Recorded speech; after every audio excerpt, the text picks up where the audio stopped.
Hello, good morning. Thank you very much for joining us this morning on the second part of our mornings. I do have a special guest with me today, Timothy. Do you ever get called Timothy? Increasingly.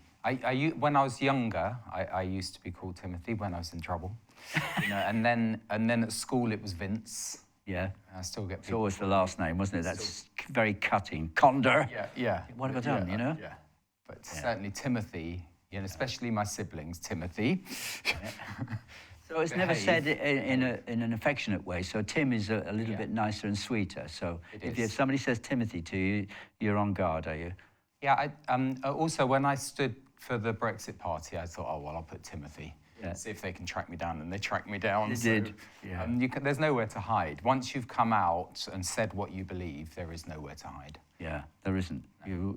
But we've always seen that coming, haven't we, Tim? Yeah, I believe so. I believe so. And we're not supposed to hide. But sometimes I think the Lord forces us into a position where we, which is by His grace, actually, so that we don't compromise and hide away. He puts us in a position where we can be a testimony. Yeah.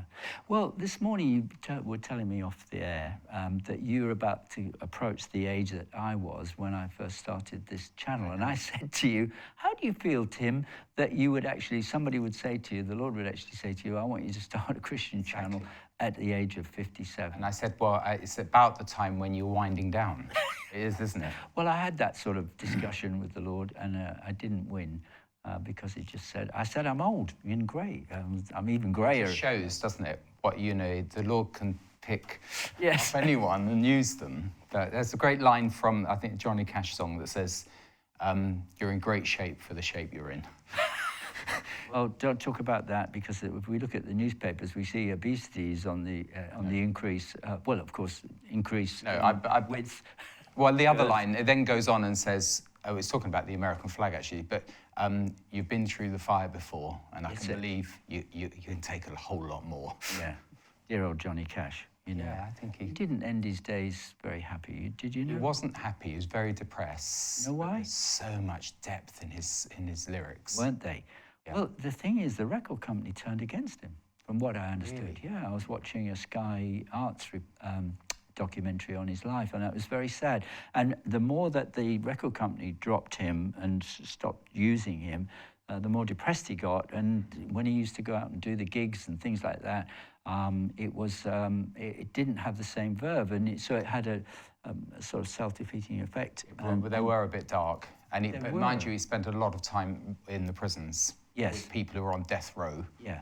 Witnessing to them, really. Yes. What an amazing guy. Great. Anyway, so Tim, we're right in the middle of the thick of, possibly the third Intifada. So what is your take on what's happening with Israel at the moment? So my feeling is, I'm disgusted by, my whole of my lifetime watching how the media have encouraged violence by basically a mafia gang.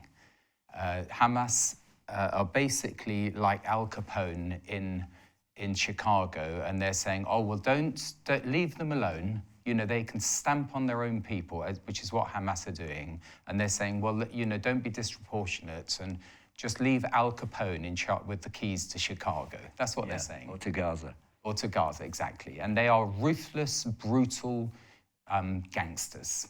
And they don't really care about their people. But you see, en masse, the world sees a different side of this, because they see that it's disproportionate, which it is to a certain extent. But, hang on a sec, if people were raining down rockets on London, I'm sure that we would be trying to do our best to protect our people. Yeah. On the disproportionate, Colonel Richard Kemp is excellent. He basically says, look, in military terms, in Geneva Convention terms, proportionality is comparing to the military target and what you achieve from it. So if you bomb a ration truck that's going to the Hamas commanders and a whole load of civilians that get died, that's disproportionate. But if you're actually taking out missile batteries and storage areas, which will cause even more bloodshed, that's not disproportionate. Right, I got you. It's interesting. The thing is that we did have a World in Focus special on Monday night, which we're going to be showing again in the near future. I think it's on again today, but I'm going to be adding more, if you like, B-roll and a little bit more of the history, particularly the maps of ancient Israel at the time when the land was first allotted to them and things like that. That was with Derek, wasn't it? Yeah, that was with Derek. He was excellent. Yeah, very, very good. But the thing is that one of the things that I'd like to say is that we've done several tours with you, Land and Life. And the last one we were on, we went to see the Tank Museum. We call it the Tank Museum, but there are the history of the various tanks that have been used. But there was one particular tank that is called, I'm trying to remember it. Well, there's many, but Merkavim or something is the chariot. That's it. And that's very, very advanced. Yeah. I think the point to make is because people think, oh, Israel's very militaristic. All they're doing is trying to defend freedom. Yeah. I mean, that is the reality. For anyone who's balanced-minded, they can see it. But so maybe we could look at this particular video because it's very, very short, but it does give you a little bit of an understanding of why Israel is using a particular model of this tank, which the Americans use, but this is specially designed for use in the various terrains in Israel, because you've got snow in the north and the high mountain range, and you've got in the other end desert, which is very, very hot and hard and arduous to actually fight in. But let's have a look at this, the visit that we had, when was it, 2019? Yeah, long time ago. Long time ago in Bethlehem. Pre-COVID. Have a look at this. This is Latrun, Yad Shirion. But most importantly, this is the memorial site of the IDF Armored Corps. So that pretty much is the first thing about this place. Number two, this is one of the biggest tank museums in the world. We at any given time here have about over 150 armored vehicles and tanks. Now I'll move into what we have now. This is the Merkava Mark IV. Merkava means chariot in Hebrew. That's a huge tank right there. Regarded commonly as one of the best tanks in the world. This is our premier battle tank right now, newest version of it. Really, really special tank because we've made it suitable to fit our needs. You know, people argue what's better, the Abrams or the Merkava. Well, maybe the Abrams is best for what the U.S. needs. This is best for what we need. We need to be able to navigate the Negev Desert on the Sinai border and also the snowy Ramat Golan next to Lebanon and Syria. So this really allows us to do it. And how do we do that? Well, first, we have a 1,500 horsepower, 1,200 liter turbocharged diesel engine. It's about a 65 to 70 ton tank, and it can still go about 50 miles an hour, so it's just an incredible amount of inertia. Another thing we do as Israelis is we like to make our new style inventions, and the way we did it with this is, I'll say that 99% of tanks in the world, they have the engine in the back. We put ours in the front because to us it's just a piece of metal. Now the position of being most dangerous to driver is the most protected. Because just a piece of metal to us is nothing. Bringing our soldiers back home is everything. The armor has little bits of explosives under it. This is, by the way, a technology that's been bought by every sophisticated country in the world now. It's little pieces of explosives in all of the plates, and whenever a missile or RPG hits, it sends a counter explosion and lessens the shock of the blow, essentially. So, another couple of things about it. It boasts a 120 millimeter smoothbore cannon. This can fire about 5 to 6 kilometers accurately. We have on each side 6 smoke grenades that deploy phosphorus, can essentially put up a wall around the tank if it needs to evade or avoid a heat-seeking missile. Inside of the turret actually is also an electric 7.62 machine gun. On the top of where the cannon is mounted also an electric 50 cal. And then on the top where you see the 7.62 machine gun right there, that's for the commander if he ever should use it. You also have to remember that all 4 crew members inside also have their personal M16. So pretty much that's the gist of it, and I'll take you actually over to the tank right now and show you a couple things about it. So most tanks, they have their entrances on the top. We also do have one as well. However, it's dangerous for our soldiers to get in and out of the tank, especially in war. There could be a sniper or something like that. So we actually put this in the back right here. This can not only house and transport about 6 to 8 infantry soldiers, but also, God forbid, it can also transport about 3 stretchers.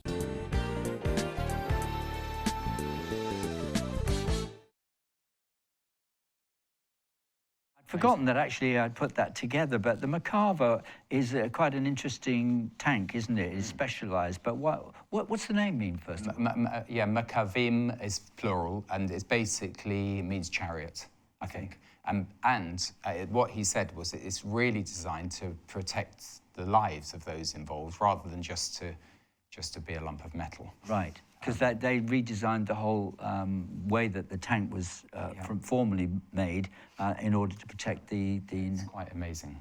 soldiers that are inside. Yeah, it was.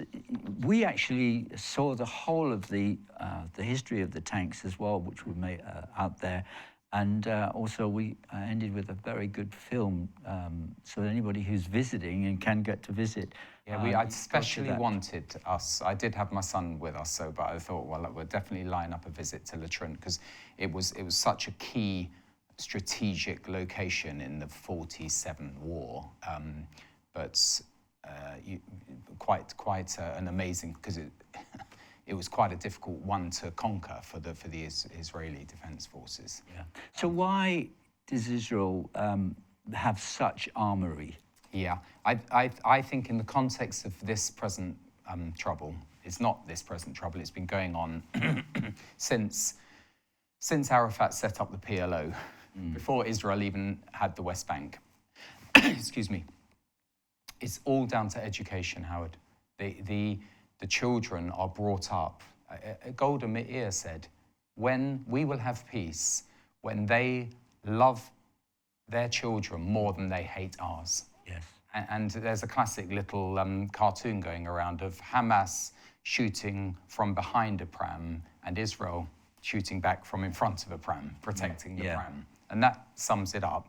I mean, Arafat's basically said, and in Arabic, he incited the women to incite their own children to become shaheeds, to become suicide martyrs. We're talking about 30 years ago now. The West has turned a blind eye to this education of the corrupting of the children. When I first met you, funnily enough, in the home of Elias, Itamar Marcus who set up Palestinian Media Watch, and he was involved with the trilateral commission of the Oslo Peace Accords, where Arafat said, well, you know, they'd signed the accords. In other words, let's live side by side in peace. And they said, well, part of the process is to monitor the education of the children. And Arafat said, you are not going to interfere. This is the trilateral commission set up by Rockefeller. So it's a big worldwide peace body. You're not going to monitor the education of our children. And because they didn't hold firm on that, we've had 2 or 3 generations of kids who are now adults filled with venom and hatred towards the Jewish people. And I feel very that's been instilled in the children, the Palestinian children, Howard, sadly, right from the minute they're born. It's still happening because it's there in children's shows on the Palestinian television. It's in their children's books. It's in the children's books. And it's, you know, you can ham up passages from the Quran to demonize the Jewish people. And I'm afraid that is still going on. And I've been there. There's a militaristic element to bringing up children. I've been on the Temple Mount. I've been in other Palestinian areas. You know, the kids are dressed up, marching in military style, 8 years old, you know, shouting with Allahu Akbar. Toy guns as well. Yeah, that was definitely within the Hamas context, but generally in the culture, they have let the whole thing go. And the Lord said, better to have a millstone hung around your neck than to let one of these little ones sin. And I feel that it's a problem also in the West in a different way, but anything that is taking children away from loving God and loving their God's neighbor. creation and loving their neighbor, if you inject hatred into kids, this is what you get. Yeah. Do you know, been watching Sky News and other news channels, and one story there that's been on several days running is really heartening. It's lovely, and I'm glad they brought it out. There's a Jewish gentleman who has had a restaurant. It looks like it's in the area along the sea near Tel Aviv, which is just, I think we've been there before. What's that little area, the town area just before Tel Aviv? Jaffa. Jaffa, yeah. And you've got this gentleman his restaurant has been destroyed. Okay, whether it was through a rocket fire, I don't know, but it's totally burnt out. And the interviewer from Sky News was saying, you know, so how do you feel? And he said, well, I don't feel bitter because I love my neighbors. I love meeting and eating with the Arabs and the Israelis and the Palestinians that come in here. We all get on very well together, and the Christians. He said, we have an amazing time. And he said one day, he said, you know, I believe my restaurant will be built again, but if it doesn't matter. It's more important to live in peace. And they, outside his restaurant, which is now destroyed, they've got all the Arab and the Christian and the Jew all with one accord. Isn't that beautiful? Yeah, actually saying peace, bring peace. And it is possible. Because we're made in God's image. It is possible. You know, you can steer them towards what God's standards are, or you can allow Satan. It's as bad as that. It's satanic. To steer people towards hatred. Yeah. And to conclude in the interview, that you saw this Jewish gentleman who's now elderly. He's got a beard right down here. Beautiful, peaceful character, and such a heart for everyone. And they're all having a meal in an Arab restaurant, you know, and it's just so lovely. And what the media is not seeing is enough of this. And we've interviewed people over the years that we've been going to Israel that are Arab Israeli or or Palestinians who are saying, you know, we recognize that God has given the land to Israel. I've got interviews like that, and they're accepting that. But they said, we get on together. We are at peace and harmony with each other. You know, why is it, Tim? I know you know the answer before I ask, it's rhetorical, but why is there such an opposite view and if you like, a portrayal of this hatred of Jew from the Palestinians? Why?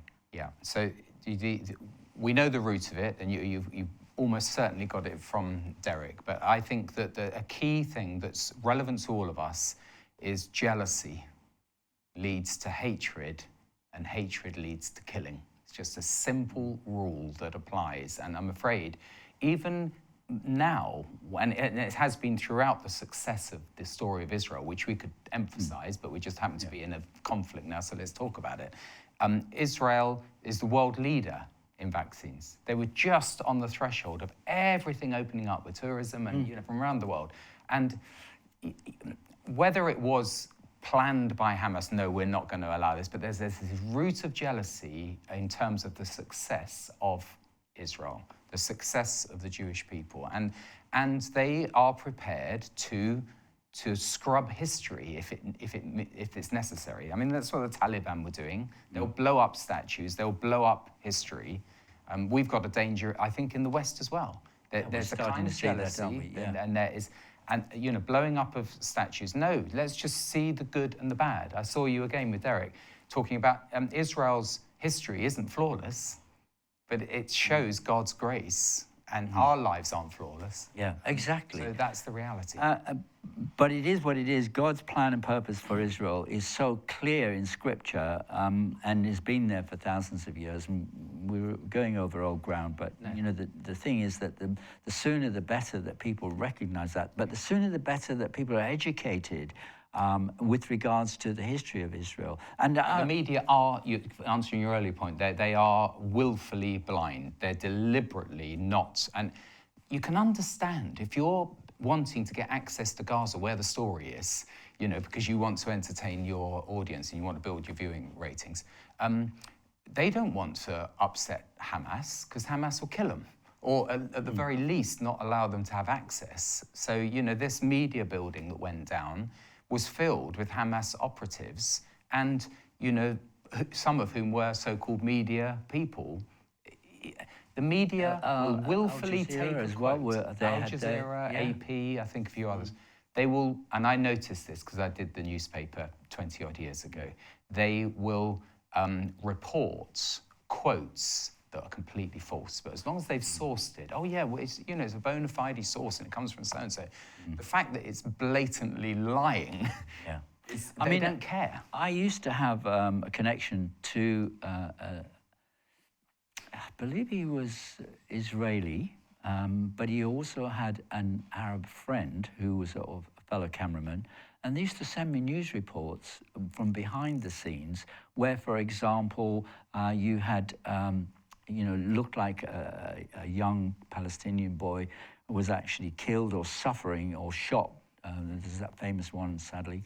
Mohammed al-Jura. Yeah, but was actually shot by their own people accidentally, but it wasn't Israelis that were responsible. But all of these things that were actually staged, and some of them I had them on film, where they were staging things that were just to make it look bad for Israel, and it was sent out to the media as if it was fact. And these hide the guns on the Palestinian side, Yeah, only show stones, and then show guns on the Israeli side. You know, I know with my COVID and everything, but I actually had footage of the gun that was behind this Palestinian man.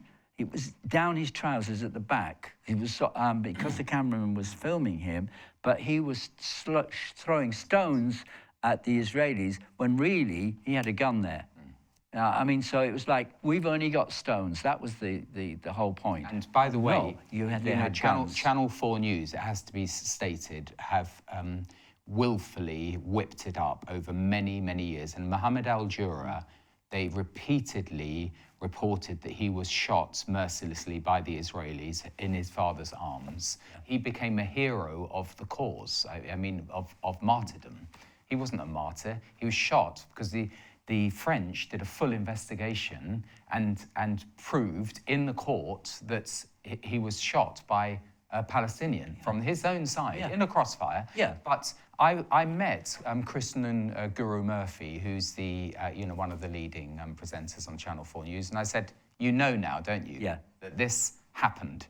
And he's a very clever man. I can't quite remember that.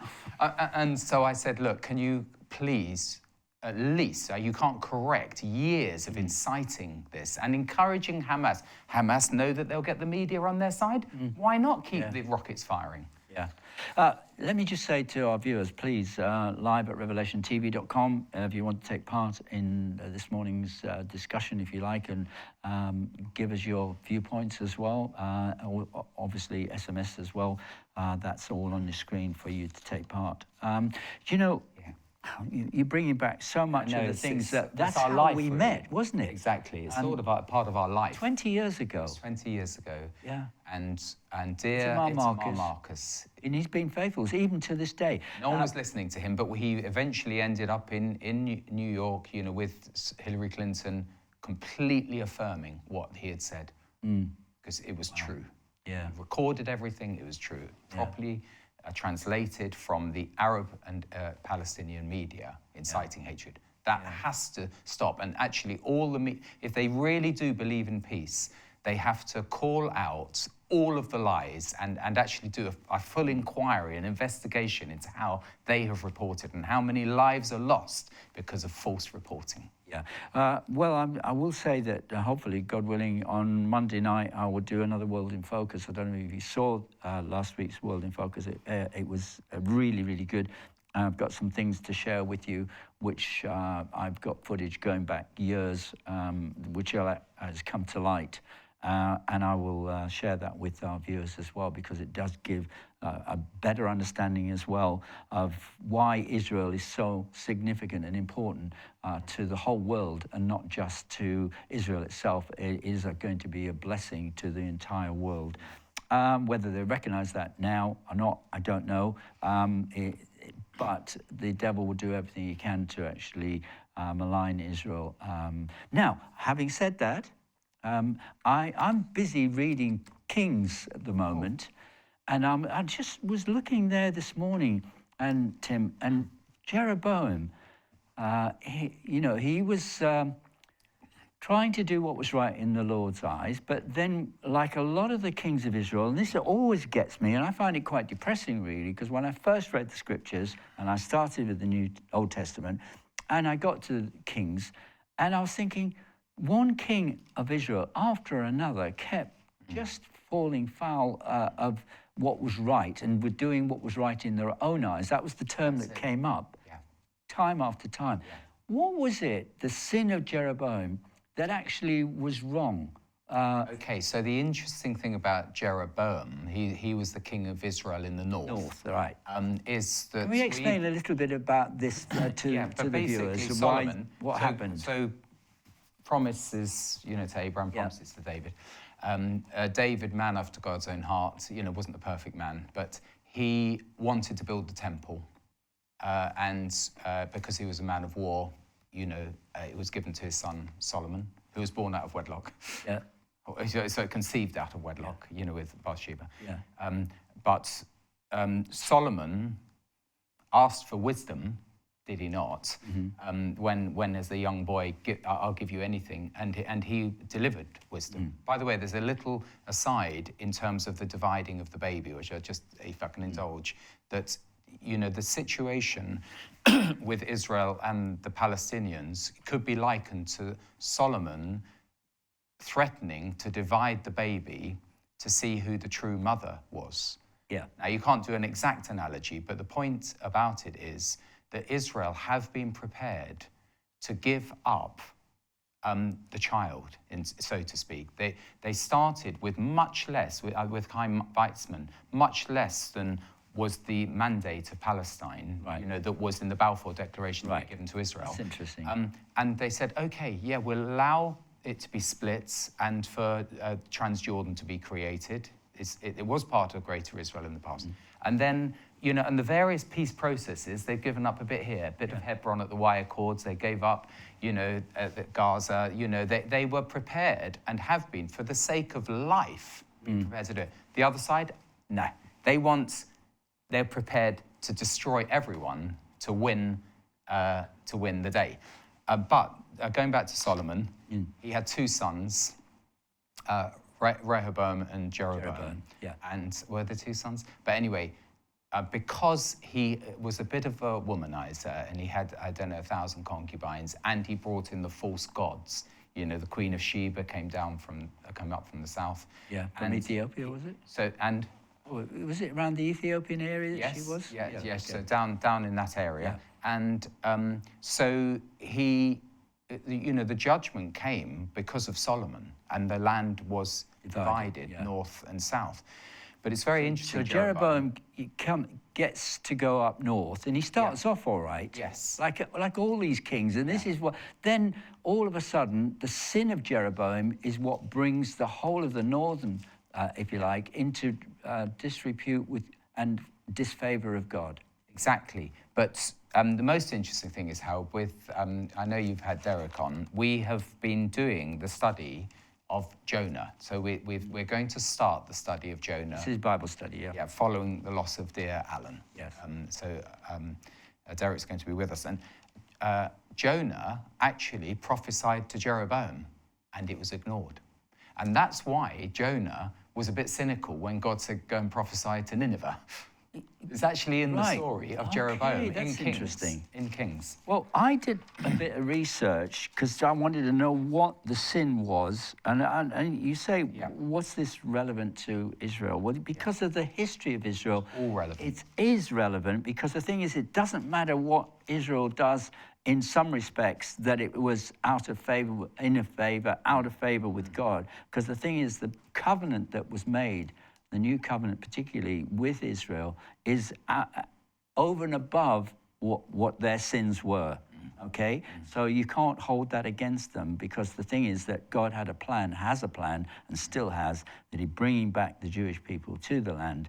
And in these end times, we will see that the enemies will come out of the woodwork, literally, and slime and everything else, and come to try to destroy Israel. So it is all part and parcel of the end time scenario, isn't it not? I mean, the beginning and the end, because these spirits, these principalities are there you know, you can see them rooted in characters way back, you know, 3,500 years ago.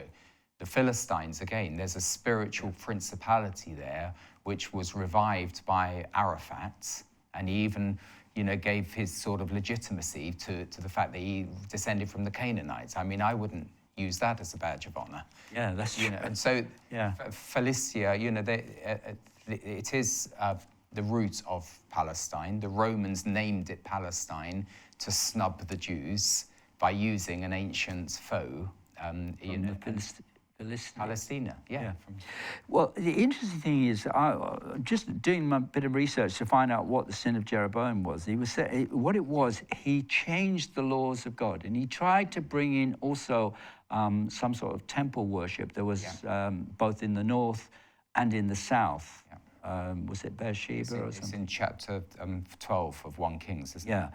But there was an interesting cross-reference to what's happened to the church as well, because the church has brought in changes, hasn't strictly adhered to the Word of God, brought in its own sort of doctrines and celebrations, which was exactly what Jeroboam did.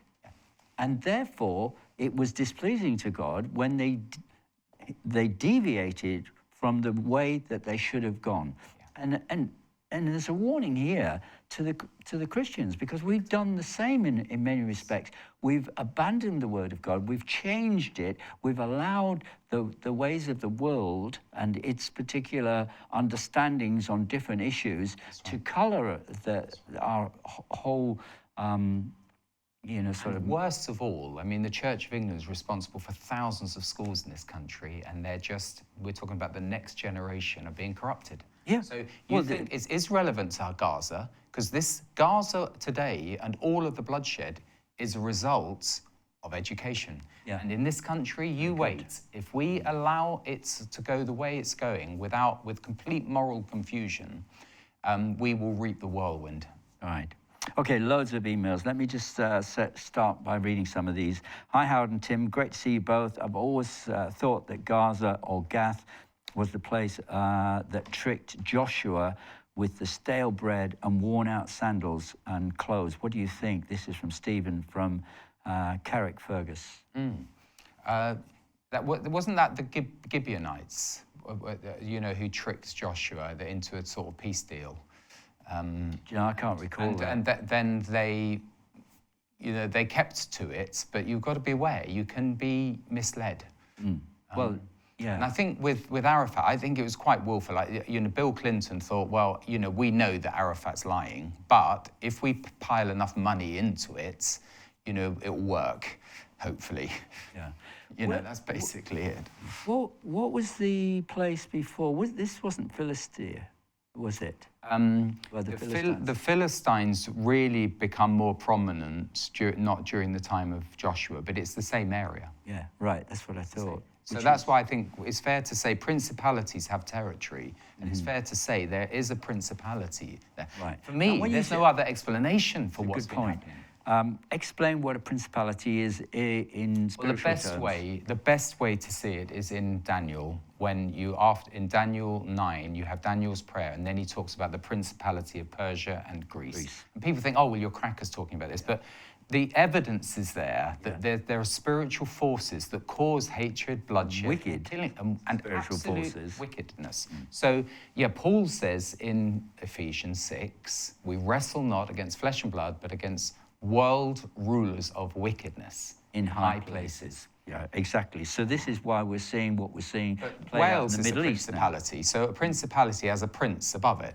So you had the Prince of Persia and the Prince of Greece, and frankly, they still are prevalent today. I mean, Iran is Persia. Greece and the whole, you know, Greco-Roman view of the world is godless, and we have that today in secular humanism. So the principality is alive and kicking. Email coming in here, no name or a text. It says, great to see you today, both of you. Thank you.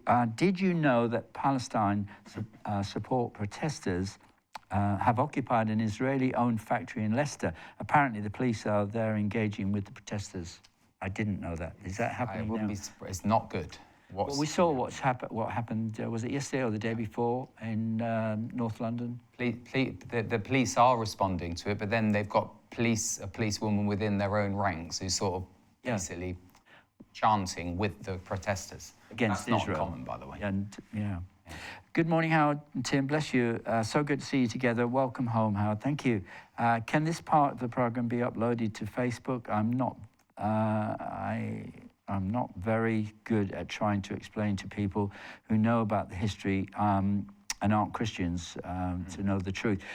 Yes, it probably will be. Check with the office. I'm not au fait with that so much, but I'm pretty sure it will be, yes. We'll be obviously doing more of these sort of programs whilst the conflict is going on, because it is important for us, and as you rightly say, to help others to understand who are not Christians what it is that's really going on in the whole history. So, and the truth needs to come to light. Yeah, and Simon Barrett, as I've been told, will be on next Tuesday in part 2 as well.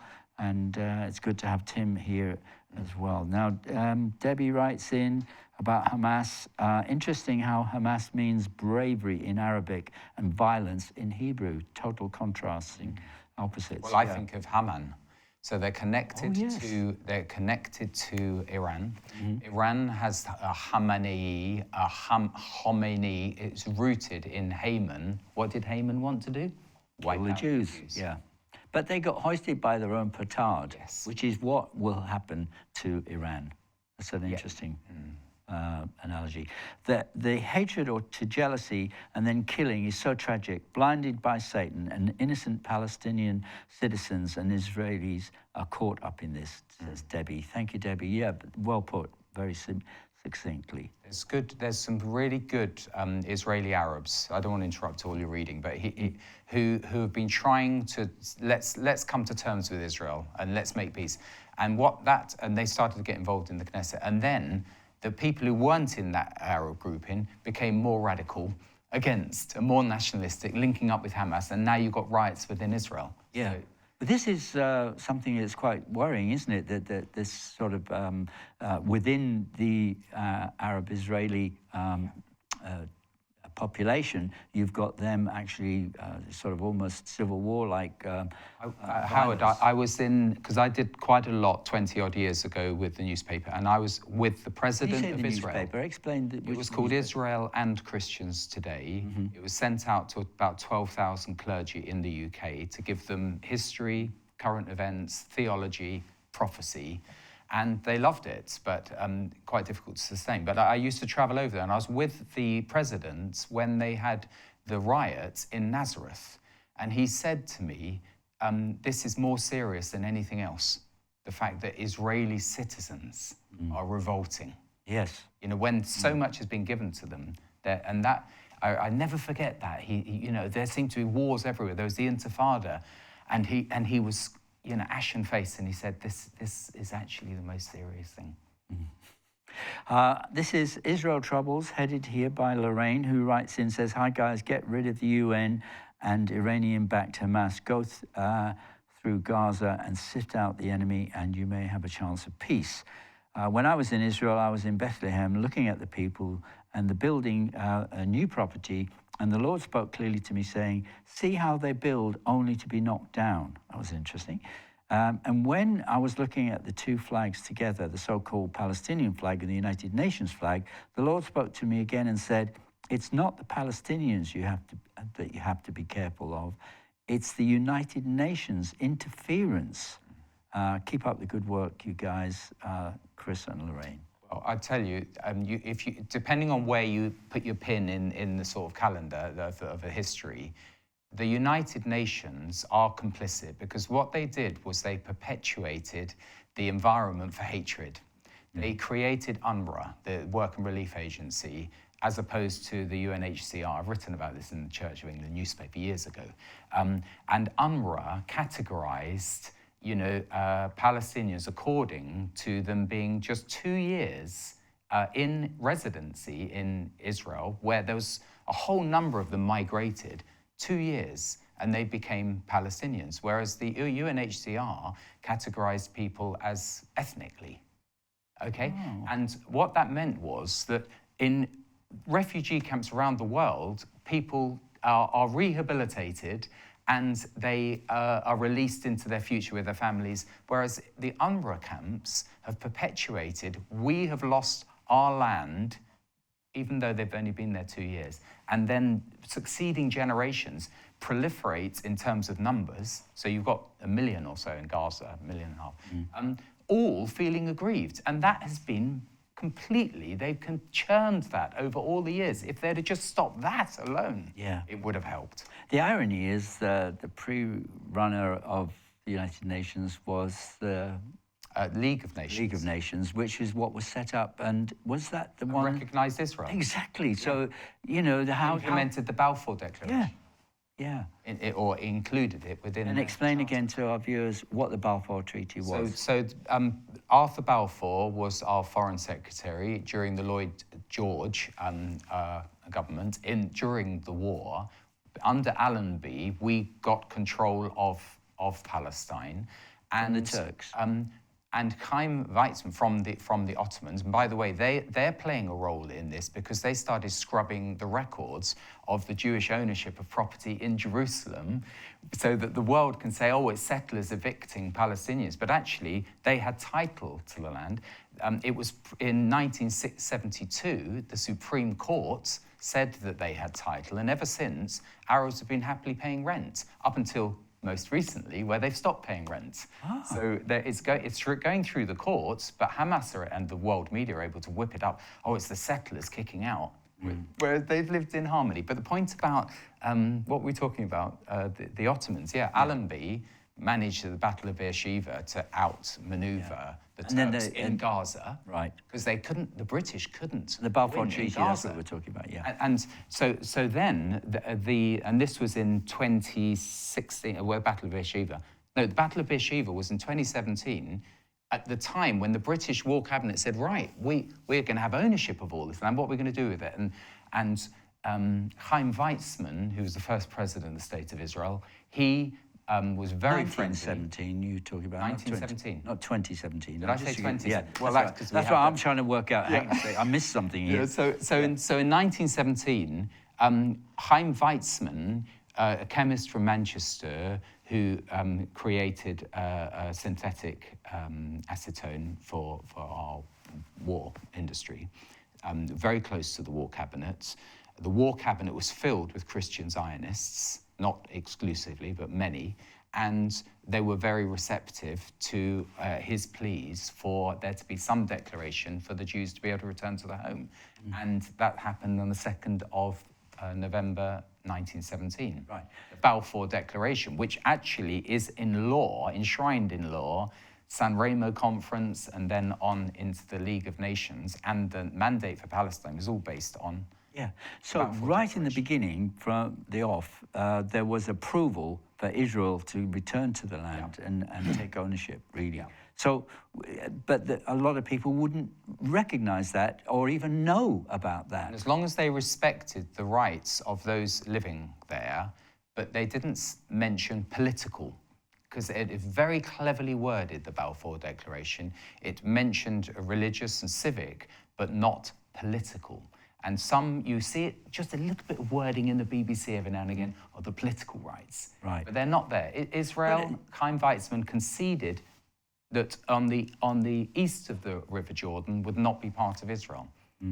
But you've got what's I think is very fair of Israel to do is have the Arab-Israeli in the parliament. Yes. You wouldn't get that in Iran or anywhere other country where they would allow the opposition, as it were, with a total different... A big migration, so almost similar numbers, 700,000 of Arabs left Israel during the War of Independence, and Jews were displaced back to Israel. So it's like an exchange. Those that went out of Israel are still grieving. Those that were... put back into Israel, they have thrived because they've not been filled with hatred. They're not hating towards the Jordanians who took 70% of their land. They just got on with life. Yeah. Because originally the whole of the 12 tribe, kingdoms, as it were, or land allotments were covered, went into Jordan. So, but yeah, there's so much history here. It's just fascinating. But again, when Israel did become a nation, it did actually offer, and I think it pleaded with the Palestinians. We call them Palestinians, the people that were living there at that time. Don't go. Stay. That's right. That's right. Because if you leave, you will lose the rights to your home. Well, it's their own side that told them to get out. No. There was a massacre at Deir Yassin, but that was whipped up, in the Arab community, saying that the Jews are massacring us. So they encouraged them all to come out so they could come back and smash the Jewish homeland, but it didn't work out like that. Right. Oh, so sad, so sad. But the devil gets in the way, yeah. Dear Howard and Tim, today's subject, so wonderful to see you both together. Even though you are discussing a sad topic, it is very sad, but it is, anyway. I spoke to the leaders of our church this week, and I had the opportunity to explain why and what is happening in and to Israel and the Palestinian people.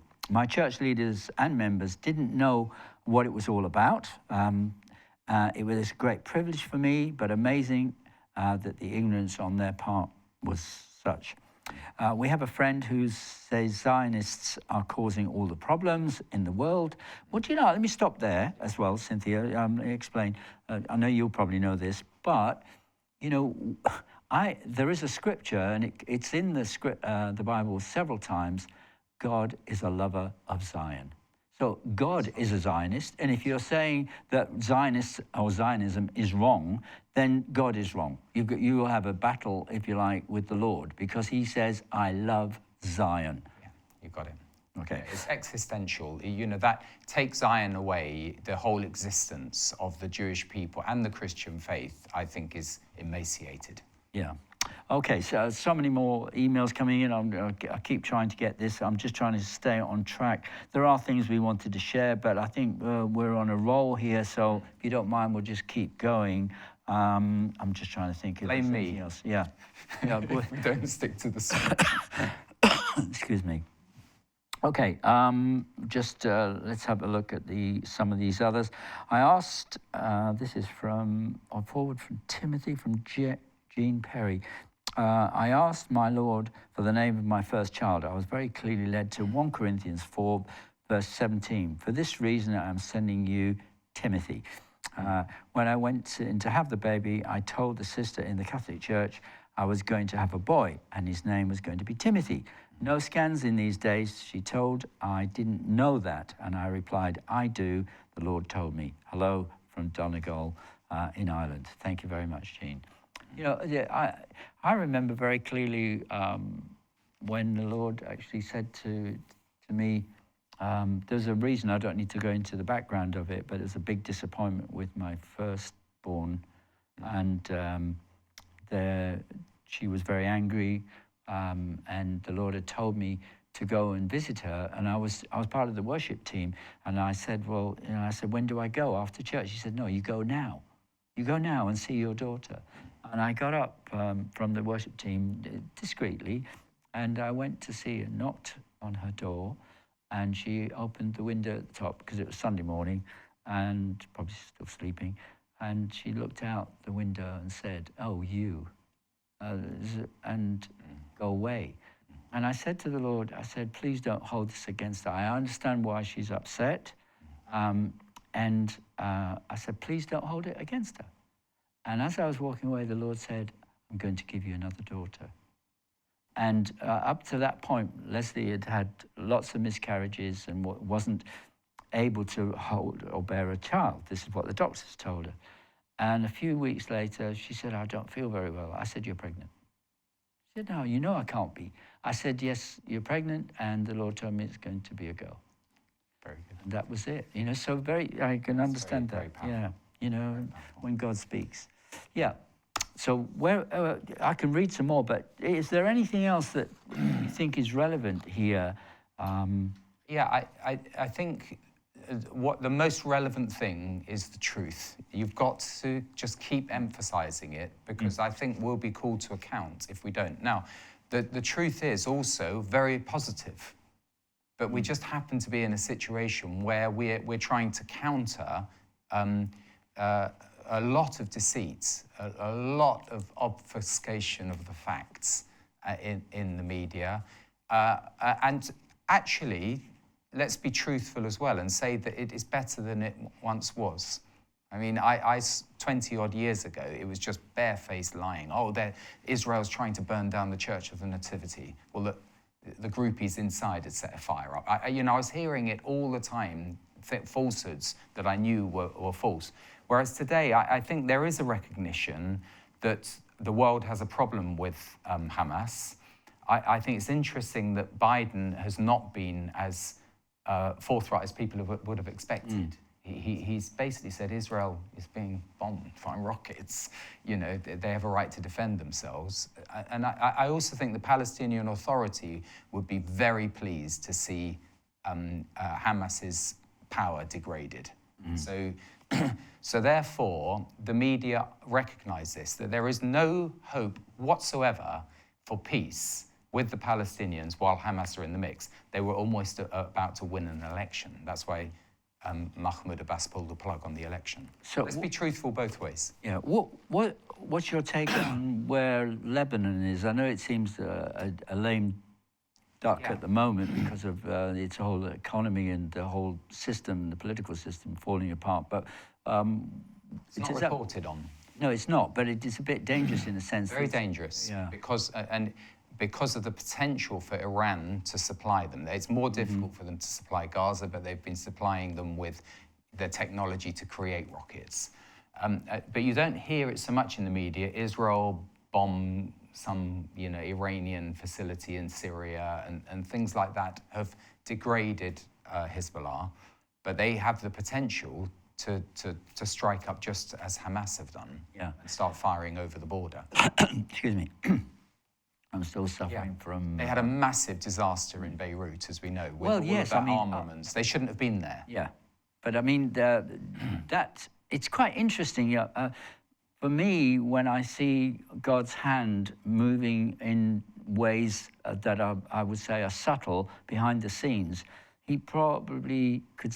Well, he sees the beginning from the end, or the end from the beginning, I should say, and both ways. But with the destabilization of Lebanon, it does leave it very vulnerable to taking cash, money from Iran. And Iran's going to be getting more money, 400 million from us or whatever it is, because we owe it to them. And that's probably going to go straight somewhere else. But they're also, Biden is going to, loosen some funds over there. Well, yeah, so it's... Right, my point is you've got Russia in Syria, okay? You got Lebanon destabilized, so you got all of this part really opening up that actually could join in and come against Israel, which is an end-time prophecy anyway. What are your thoughts on that? I nearly opened up at the end because you mentioned Timothy. I thought, I'll just have a look. It says in the last days, it's the final chapter of 2 Timothy. There will be godlessness. He talks at the penultimate chapter, and there are so many signs, Howard, of things that are prophesied, and I do think godlessness in the worldwide is one issue. I mean, it's blatant in China, but it's becoming pretty blatant over here as well. Yeah. And then, Moscow is due north. They have not gone away with the end of the Soviet Union. I was speaking with friends yesterday, the encroachment into Georgia, the encroachment into Ukraine. Russia is a major force, and they want to have access to the Mediterranean. So, that was the deal with Bashar al-Assad.